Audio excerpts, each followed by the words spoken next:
Everyone, welcome back. आज के video में हम डिस्कस करेंगे application of crystal field theory.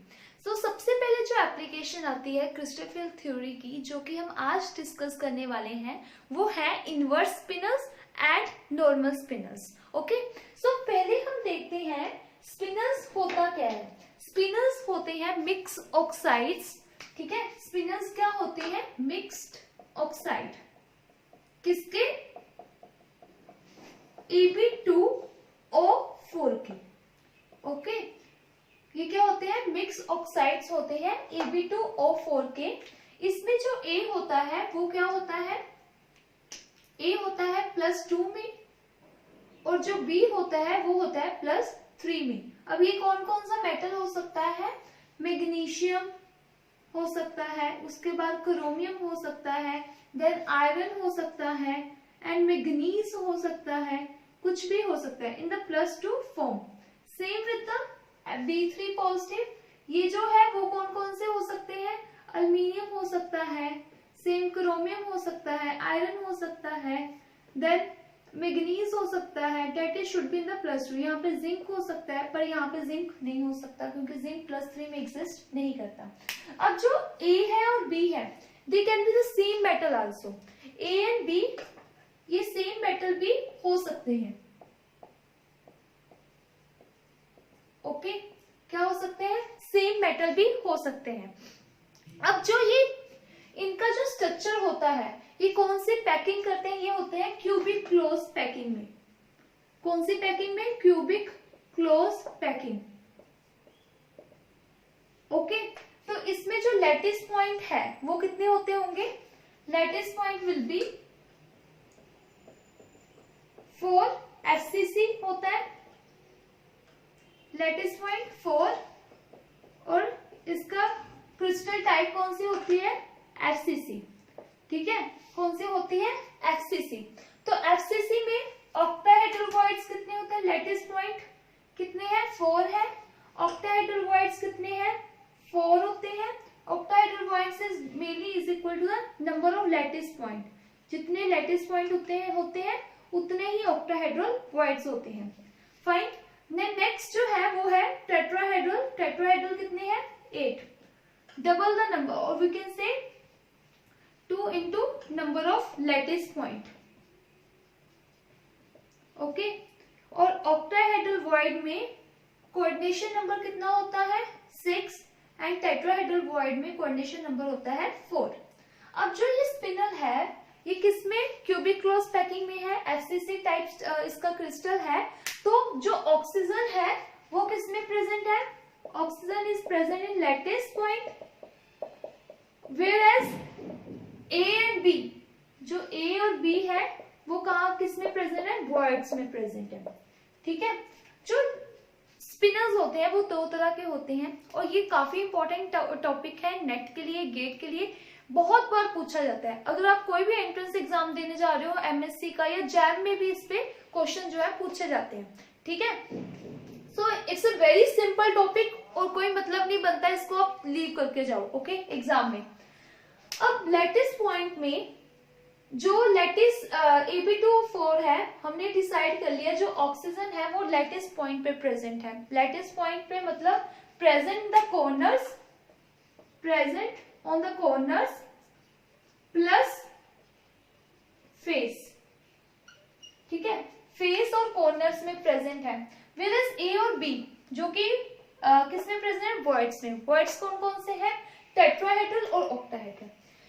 Question आता है, स्पिनल 2 तरह के होते हैं, इनवर्स स्पिनल, नॉर्मल स्पिनल। अब वो किस पे डिपेंड करता है कि वो इनवर्स स्पिनल है या नॉर्मल स्पिनल है, वो कौन डिसाइड करता है? A और B कौन से वॉइड्स में प्रेजेंट है। ठीक है, तो स्पिनल जो है वो 2 तरह के होते हैं।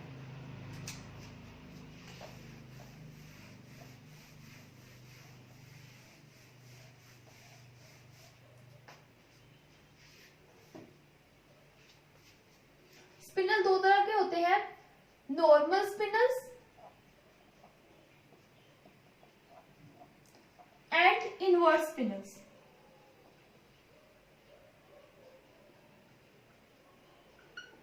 ओके, जो नॉर्मल स्पिनल है उसमें क्या है? Ab2O3, whereas A जो है +2 में है और B जो है वो किस में है, +3 में है, राइट। अब इसमें क्या होता है, नॉर्मल स्पिनर्स में क्या होता है, A+2 किस में प्रेजेंट होता है, प्रेजेंट इन टेट्राहेड्रल वॉइड। किस में प्रेजेंट होता है, टेट्राहेड्रल वॉइड में प्रेजेंट होता है। whereas 2B3 पॉजिटिव किस में प्रेजेंट होते हैं, ऑक्टाहेड्रल वॉइड्स में। किस में प्रेजेंट होते हैं, ऑक्टाहेड्रल वॉइड में प्रेजेंट होता है। नॉर्मल की ये कंडीशन होती है। whereas इन इनवर्स स्पिनल क्या होता है, A+2 एंड B+3। A+2 किस में होता है, ऑक्टाहेड्रल वॉइड में। एक B जो होता है वो किस में ऑक्युपाई होता है, ऑक्टाहेड्रल वॉइड में।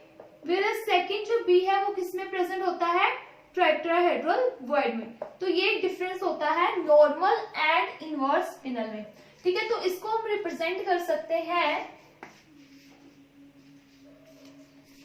A2 पॉजिटिव, 2B3 पॉजिटिव,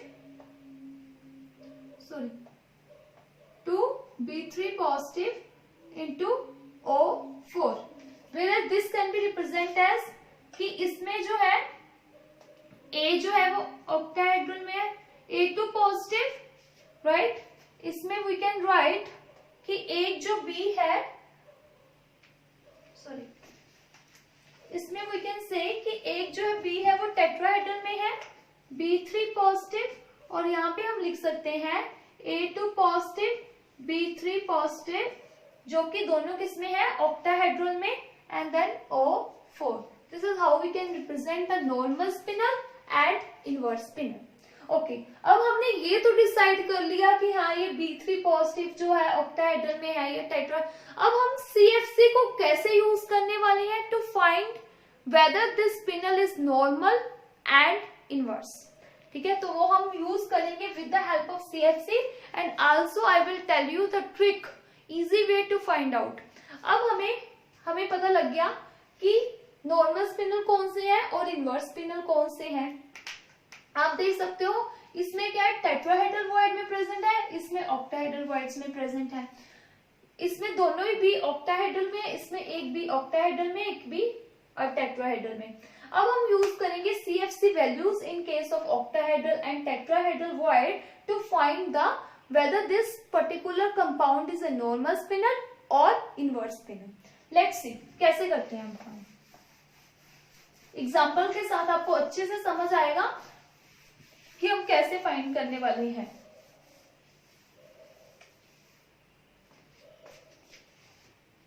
पहले हम एग्जाम्पल लेते हैं, फर्स्ट एग्जाम्पल Mn3O4।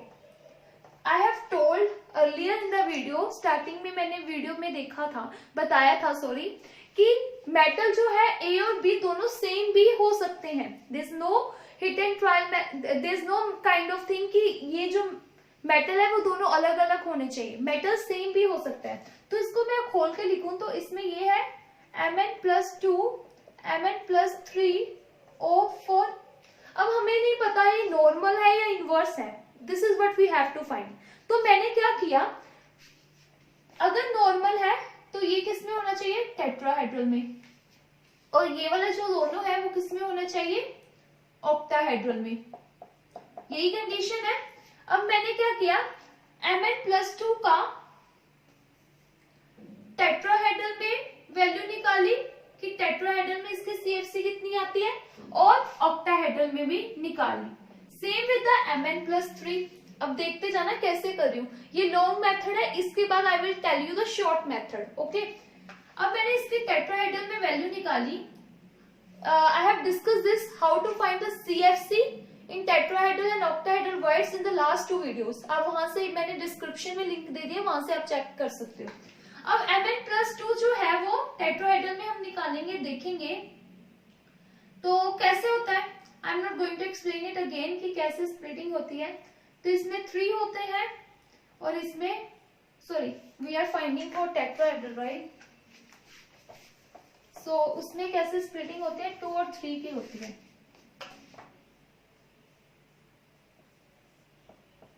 3 होता है और इसमें सॉरी मैं फिर से 3 बना रही हूँ, 2 एंड 3। Mn+2 मतलब क्या होगा, D5 होएगा, D5 होएगा ना। तो 1 2 3 4 5 इसकी तो CFC भी 0 आ गई। कैसे आएगी 0? नीचे वैल्यू होती है -0.6, ऊपर होती है +0.4 और हमें नंबर ऑफ इलेक्ट्रॉन्स लेने होते हैं 2 इंटू -0.6 प्लस ये CFC निकालने का फॉर्मूला है, राइट। सो 0.4 इंटू 3। जब आप इसको सॉल्व करोगे तो वैल्यू आएगी 0। तो इस केस में तो आ गई CFC 0 टेट्राहेड्रल केस में। Mn+2 के टेट्राहेड्रल में आ रही है 0। ऑक्टाहेड्रल में क्या आएगी? ऑक्टाहेड्रल का आप फाइंड आउट करोगे ना, वो भी 0 ही आएगा। 1 2 3 4 5 इलेक्ट्रॉन्स फिल करने हैं, तो आप इसको भी फाइंड आउट करोगे ना, तो वो भी क्या आएगा, 0 आएगा। कैसे, एक बार मैं करके दिखा देती हूँ आपको।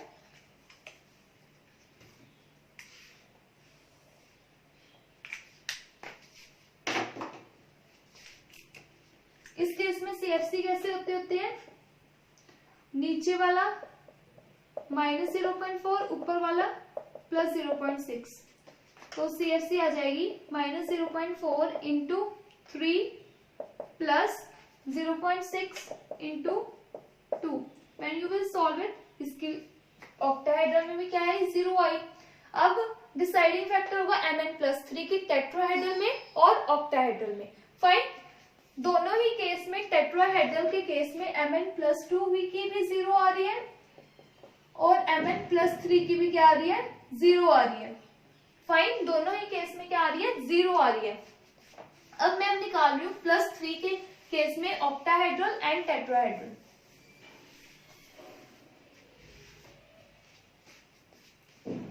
Mn+3 ऑक्टाहेड्रल एंड टेट्राहेड्रल,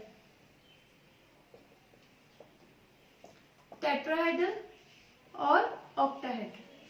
+3 में निकाल लो, 1 2 3 स्प्लिट किया, ये मैंने ऑक्टाहेड्रल का बना दिया। चलो लिख लो यहाँ पे ऑक्टाहेड्रल और यहाँ पे टेट्राहेड्रल।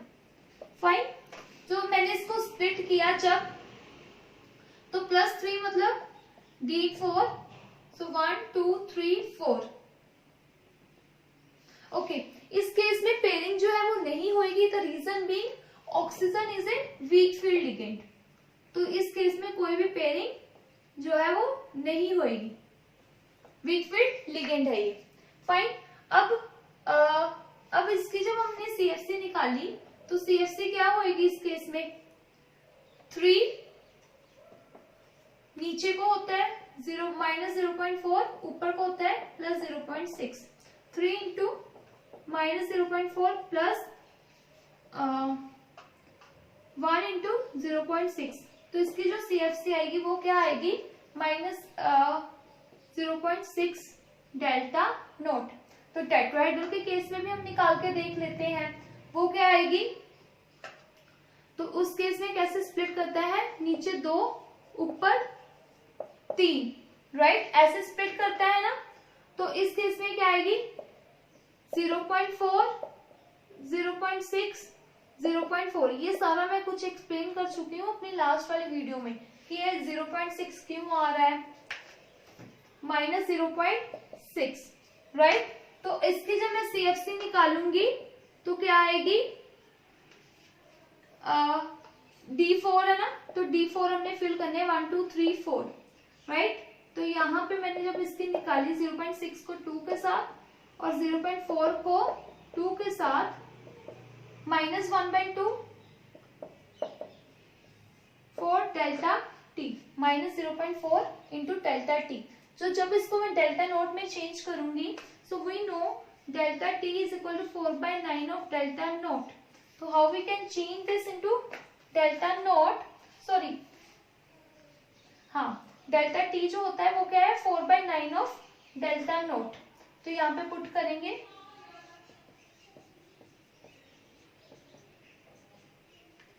ओके। सो यहाँ पे जो वैल्यू है वो क्या आ जाएगी, इसको हम मल्टीप्लाई करेंगे तो आ जाएगा, वैल्यू आ जाएगी -1.659, जो कि बहुत कम वैल्यू होगी। तो we can simply compare with the value of delta nought, जो कि उस केस में क्या थी, 0 थी, लेकिन इस केस में क्या है, -0.6 डेल्टा नोट, मतलब वैल्यू जो है वो डिक्रीज हो रही है। इसमें जो ऑक्टाहेड्रल में जो वैल्यू है वो काफी ज्यादा स्टेबलाइज्ड है। हमें टेट्राहेड्रल की वैल्यू कंसीडर करने की जरूरत ही नहीं है। द रीजन बीइंग, जो डेल्टा टी की वैल्यू वो बहुत कम है, ठीक है। डेल्टा टी की वैल्यू डेल्टा नोट से काफी कम होने की वजह से हमें सिर्फ डेल्टा नोट की वैल्यू कंपेयर करने की जरूरत है कि Mn+2 में कितनी है और Mn+3 में कितनी है। इसमें क्या है, Mn+3 में डेल्टा नोट की वैल्यू कितनी आ रही है, -0.6, मतलब जो Mn+3 है और Mn+2 की कितनी थी डेल्टा नोट की, 0। मतलब Mn+3 जब ऑक्टाहेड्रल में रह रहा है तो उसको ज्यादा स्टेबिलिटी मिल रही है, ठीक है ना। ऑक्टाहेड्रल के केस में उसको ज्यादा स्टेबिलिटी मिल रही है एज कम्पेयर टू Mn+2 अगर ऑक्टाहेड्रल में रहेगा। यही समझे ना कि Mn+3 अगर ऑक्टाहेड्रल में रहेगा तो उसको ज्यादा स्टेबिलिटी मिल रही है एज कम्पेयर टू Mn+2, जो कि ऑक्टाहेड्रल में कितनी वैल्यू दे रहा है, 0। तो मतलब ये क्या है, नॉर्मल स्पिनल है। मतलब जो Mn+3 है वो कहाँ रहना पसंद करता है, कहाँ रहेगा, ऑक्टाहेड्रल में। तो Mn+2 कहाँ रहेगा, टेट्राहेड्रल में। तो ये क्या है, नॉर्मल स्पिनल। तो हमें टेट्राहेड्रल की वैल्यू कंसीडर करने की जरूरत इसलिए नहीं है क्योंकि हमें ऑक्टाहेड्रल की वैल्यू ही देखनी पड़ेगी, क्योंकि डेल्टा टी जो है यहाँ पे अगर आप इसको डिवाइड करोगे तो value will be very less, ठीक है। तो अगर ऑक्टाहेड्रल की वैल्यू काफी ज्यादा होती है डेल्टा टी से, राइट, ये वाले टेट्राहेड्रल के केस में, तो we need to only consider octahedral. अगर ऑक्टाहेड्रल की ज्यादा हो गई तो मीन्स वो नॉर्मल मतलब नॉर्मल स्पिनल होएगा, जैसे इस केस में हुई। Mn+3 में ऑक्टाहेड्रल की वैल्यू ज्यादा हुई, हमने कैसे निकाला, एक बार फिर से मैं एक्सप्लेन कर रही हूँ। हमने देखा था कि Mn दो तरह के स्पिनल्स होते हैं, टेट्राहेड्रल एंड ऑक्टाहेड्रल। फाइन, इसमें हमने क्या किया कि हमारे पास दो तरह की चीजें होगी, Mn+2, Mn+3। हमने इन दोनों की ऑक्टाहेड्रल वैल्यू को कंसिडर किया, कौन जो है वो ऑक्टाहेड्रल में रह के ज्यादा खुश है। तो हमने देखा कि ये वाला जो है वो ऑक्टाहेड्रल में रह के ज्यादा खुश है, इस वजह से ये जो है वो क्या है, ऑक्टाहेड्रल में रहेगा और क्या बनाएगा, नॉर्मल स्पिनल बनाएगा। फाइन, समझ आ गया। अब जो नेक्स्ट है वो है, नेक्स्ट एग्जांपल देखते हैं। अब हम टेट्राहेड्रल के केस में जो है वो सॉल्व नहीं करेंगे, सिर्फ ऑक्टाहेड्रल के केस में ही सॉल्व करेंगे।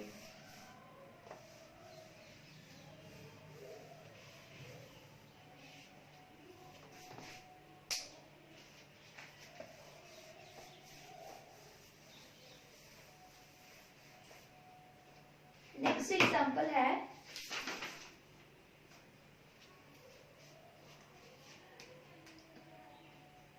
Fe3O4। So Fe3O4 we are going to do with this shortcut method, जिसमें हम टेट्राहेड्रल का नहीं निकालेंगे, सिर्फ ऑक्टाहेड्रल का ही निकालेंगे। तो Fe3O पॉजिटिव को मैं कैसे लिख सकती हूँ, Fe+2 Fe+3O4। अब Fe+2 का ऑक्टाहेड्रल में निकालेंगे एंड Fe3 पॉजिटिव का ऑक्टाहेड्रल में निकालेंगे। जिसकी CFC ज्यादा होएगी वो उसी ही फॉर्म में रहना चाहेगा। फाइन, Fe+2 मतलब D6 whereas Fe+3 मतलब D5। ओके, तो Fe+2 D6 ऑक्टाहेड्रल में इसकी क्या वैल्यू आएगी, ये ऐसे करके स्प्लिट करता है 2 और नीचे 3, 6 है, 1 2 3 4 5 6। वेरएस अगर हम इसकी बात करें तो D5 में क्या आएगा, 1 2 3 5 ऐसे ही फिल होएगा। अब अगर आप ध्यान दोगे ना तो मैंने आपको पहले बताया ये जो होता है वो क्या होता है, 0.6 होता है, ये होता है -0.4। तो सेम, तो अगर ऊपर 2 है 3 पूरा फिल्ड है ना, पूरे 5 के 5 ऑर्बिटल्स, इसकी CFC जो है वो आएगी 0 आएगी। You can also calculate. तो इसमें क्या है, 1 2 3 4 सारे फिल्ड है और एक ही जो है वो एक्स्ट्रा है नीचे, राइट। 3 ऊपर 2, एक एक्स्ट्रा नीचे, जो नीचे वाले की वैल्यू है ना -0.4 एक के विद रिस्पेक्ट में, तो वो आ जाएगी। तो इस केस में जो CFC है Fe+2 के केस में CFC in case of octahedral आ रही है -0.4 डेल्टा नोट, और इस केस में क्या आ रही है 0। मतलब जो Fe+2 है वो किस में रहना चाहेगा, ऑक्टाहेड्रल में रहना चाहेगा। फाइन, किस में रहना चाहेगा, ऑक्टाहेड्रल में।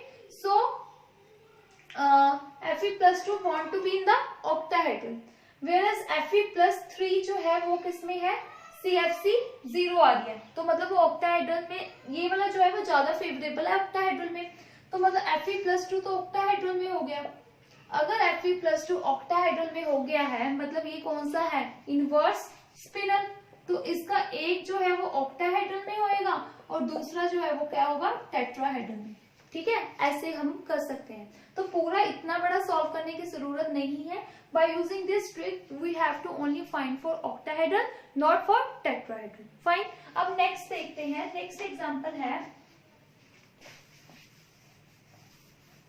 नेक्स्ट एग्जांपल है कोबाल्ट 3O4। ये तो इसमें थोड़ा सा ट्रिक है, इसको ध्यान से देखना। कोबाल्ट 3O4, सो कोबाल्ट जो है वो क्या है, +2 में एंड +3 में, दोनों ही केस में हम ऑक्टाहेड्रल देखेंगे। +2 में D क्या होता है 7, वेरस +3 में D जो होता है वो क्या होता है 6। तो इसमें हमने ऑक्टाहेड्रल में देखा, फिलिंग करनी स्टार्ट की, 1 2 3 4 5 6 7। तो नीचे जो होता है वो क्या होता है -0.4, ऊपर होता है 0.6 डेल्टा नोट, और यहाँ पे 6 है। सो कैसे आएगा, 1 2 3 4 5 6। तो इसमें जो आप कैलकुलेट करोगे सेम फॉर्मूला से, मैं आपको बता दूं कि 5 तो कैंसिल ही हो जाएंगे, नीचे बचे 2, एक के विद रिस्पेक्ट 0.4, तो 2 के -0.8 डेल्टा नोट। आप सिंपल बड़े वाले मेथड से भी कैलकुलेट कर सकते हो, बट से मैंने आपको बता दिया 1 2 3 4 5, जब भी पूरा फिल्ड हो ऑर्बिटल्स पांचों के पांचों, तो CFC 0 होती है। ठीक है, ये वाले 3 ये वाले 2 से कैंसिल हो जाएगी जब आप इसको मल्टीप्लाई करोगे।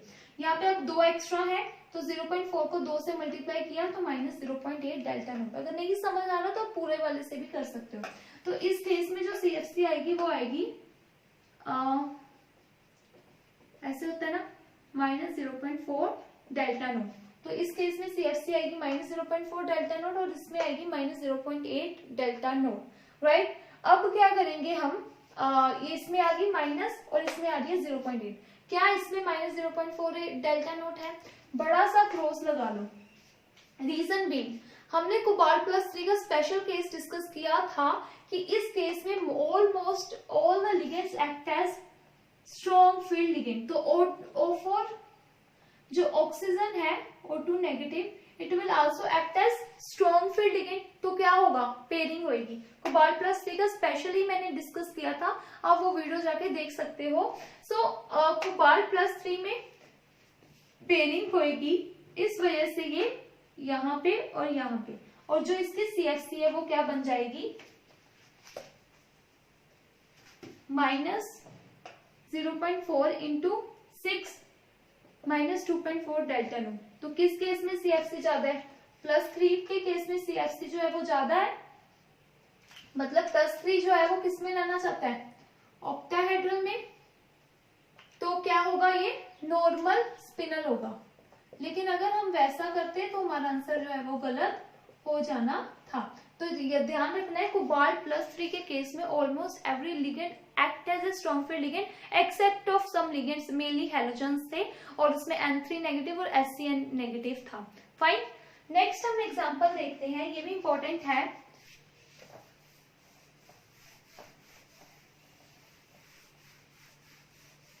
निकल Cr2O4। इस टॉपिक सिंपल सा टॉपिक है, बहुत से क्वेश्चन आते हैं, so please don't ignore this topic.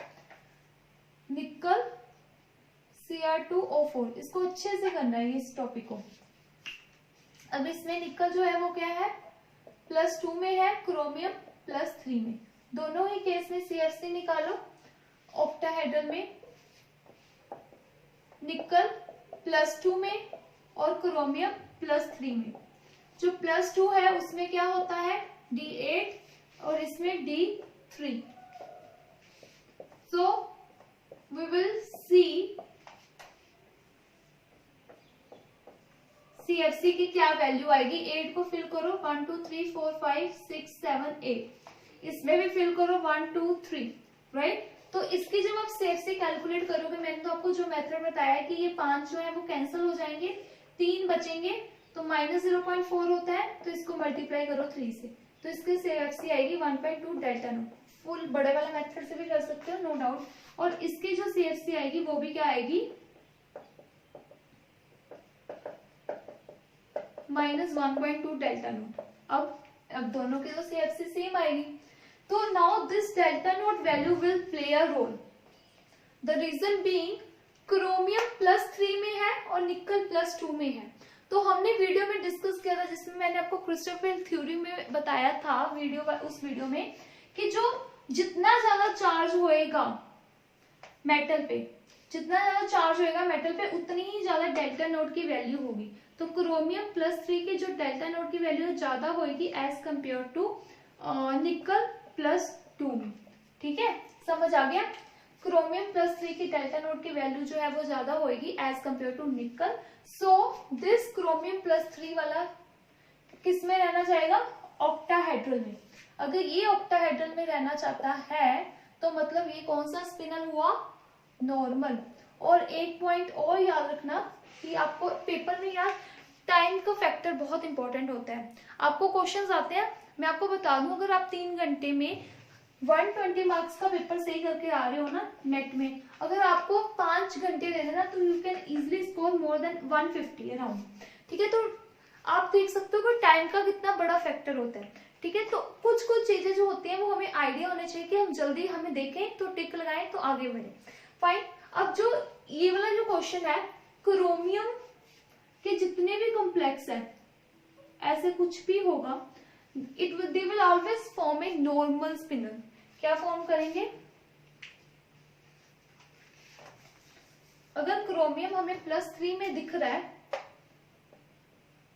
Always normal spinal, मतलब इसकी CFC हमेशा ज्यादा होगी. ठीक है, क्या होंगे, हमेशा ही क्या होंगे, नॉर्मल स्पिनल्स होंगे हमेशा. आप याद रख सकते हो, ये नॉर्मल से बात है. क्रोमियम आपको निकालना आता है, no doubt, but you have to save the time in exam. ठीक है, एग्जाम में हमें मैक्सिमम टाइम को सेव करते हुए चलना होता है. तो ये जो है वो हमेशा नॉर्मल स्पिनल फॉर्म करेंगे. ठीक है, नेक्स्ट केस जो है वो हम पढ़ेंगे आयरन का. आयरन के केस में ना कुछ एक्सेप्शंस होती हैं. एक तो नॉर्मल हम एक केस डिस्कस करते हैं जिसमें वी हैव अ आयरन. इसमें भी क्रोमियम जो है वो +3 में है, तो ये नॉर्मल स्पिनल ही बनाएगा. देख लेते हैं, आयरन जो है +2 में है, क्रोमियम +3 में, तो इसमें D3 होता है और इसमें D6 होता है. तो कैसे फिलिंग होएगी, 1 2 3 4 5 6 और इसमें D3 है, तो कैसे होएगी 1 2 3. तो CFC आ जाएगी इस केस में -डेल्टा4 डेल्टा नोट, और इसमें आ जाएगी CFC -4 × 3 -1.2 डेल्टा नोट. तो ऑब्वियसली ये वाली जो CFC है ज्यादा है, तो ये क्या बनाएंगे, नॉर्मल स्पिनल. ठीक है ना, ये जो है वो किस में रहना चाहता है, ऑक्टाहेड्रल वॉइड में, तो ये क्या बनाएगा, नॉर्मल स्पिनल. फाइन. अब नेक्स्ट जो है वो हम डिस्कस करते हैं आयरन का. आयरन का आपने कॉम्प्लेक्स पहले मैंने आपको ये वाला करवाया था ना, तो इसमें भी ये क्या आया था, इनवर्स आया था, है ना, क्योंकि रीजन बीइंग Fe+3 क्या है, D5, तो ये हमेशा ही क्या होगी, 0 आएगी. तो जो साथ वाला है वो ही जो है वो ऑक्टाहेड्रल में रहना चाहेगा. ठीक है ना, जो मैंने ये आपको करवाया था तो वो इनवर्स आया था. मेनली आयरन के जितने भी कॉम्प्लेक्स होते हैं वो मेनली इनवर्स होते हैं, Fe+3 वाले मेनली. तो वो हर केस में वैलिड नहीं है. ठीक है, नेक्स्ट केस देखो, यहाँ पे इनवर्स होंगे अगर उसके साथ वाले की क्या हो, CFC हो कुछ ना कुछ. ये वाला केस देखते हैं, जिंक Fe2O4. ये वाला क्वेश्चन आया था अभी रिसेंट ईयर्स में ही आया हुआ है. नेट में, राइट। तो जिंक Fe2O4 वाला केस देखो, इसमें जो जिंक है वो क्या है, +2 में है, Fe जो है वो +3 में है। तो CFC दोनों की कैलकुलेट की गई, जिंक जो है वो 10 है, तो इस केस में जो CFC आती है वो भी क्या आती है, 0 आती है। D10 की अगर हम CFC कैलकुलेट करेंगे यहाँ पे, फिल करो 1 2 3 4 5 6 7 8 9 10, तो आप कैलकुलेट करोगे तो वो 0 आ जाएगी, ठीक है। और Fe+3 क्या होता है, D5, इसकी भी क्या आती है, 0 आ जाती है, ठीक है। तो दोनों की CFC 0 है, राइट। तो दोनों अब क्या करें, अब कौन सा होगा, तो जिंक Fe2O4 जो है वो क्या है, ये बनाता है। अब जो Fe+3 है वो ऑक्टाहेड्रल में ही रह जाता है, ठीक है, और जिंक +2 किस में चला जाता है, टेट्राहेड्रल में। तो ये बनाता है नॉर्मल स्पिनल, क्या बनाता है, नॉर्मल स्पिनल बनाता है। तो आपको ये याद रख सकते हो, ठीक है। सेम वे से Mn+2 होता है। नेक्स्ट क्वेश्चन देखें, Mn Fe2O4, Mn+2 है, Fe+3 है। Mn+2 में क्या होता है, अगर ऑक्टाहेड्रल की कंपेयर करें, D5 होता है, और Fe+3 D5 होता है, और दोनों की CFC क्या होती है, 0 होती है। तो इस केस में भी ये कौन सा स्पिनल बनाते हैं, नॉर्मल, क्या बनाते हैं, नॉर्मल, फाइन। और जो मेन ग्रुप एलिमेंट्स होते हैं S ब्लॉक के, ठीक है, उनकी CFC का कोई मतलब नहीं होता। CFC is only case in case of transition metal, sorry 3D metals जो होते हैं, राइट। तो सॉरी ट्रांजिशन मेटल के केस में ही होती है। तो मैग्नीशियम हो गया, एल्युमिनियम हो गया, इन केस में CFC का कोई मतलब नहीं है। तो जितने भी S ब्लॉक के एलिमेंट्स है, जैसे अगर हम एग्जांपल लें मैग्नीशियम, एल्युमिनियम, O4, ये हमेशा क्या बनाएंगे, नॉर्मल स्पिनर्स, हमेशा ही, ठीक है, ऑलवेज नॉर्मल स्पिनर्स, राइट। अब ये वाला एग्जांपल लेते हैं, मैग्नीशियम Fe2O4, ये एक्सेप्शन है। Fe+3 के केस में CFC क्या है, 0, हमने अभी देखा है। मैग्नीशियम +2 के केस में भी CFC 0 है। तो हमने ये वाले केस देखे थे, अगर दोनों ही मेटल की CFC 0 हो जाती है, तब हमने इसको बोला था कि Fe+3 किस में रहेगा, ऑक्टाहेड्रल में रहेगा, और ये नॉर्मल स्पिनल बनाएंगे। पर ये वाला जो स्पिनल है वो क्या है, इनवर्स, ये आप याद रख सकते हो, एक्सेप्शंस है, एक्सेप्शन, ठीक है। तो ये कौन सा है, इनवर्स स्पिनल, फाइन। एक और पॉइंट होता है लैम्डा वैल्यू। लैम्डा वैल्यू जो होती है वो 0 होती है अगर कोई भी स्पिनल क्या हो, नॉर्मल, ठीक है। और lambda value will have some value, कुछ वैल्यू होती है। फॉर एग्जांपल इस केस में I don't remember properly, I think 0.6 something है। तो ये जो है वो क्या होगा, इनवर्स। तो lambda value is 0 in case of normal spinel, whereas lambda has some value in case of inverse spinel. Okay, so this is all about inverse spinels and normal spinels. Thank you so much.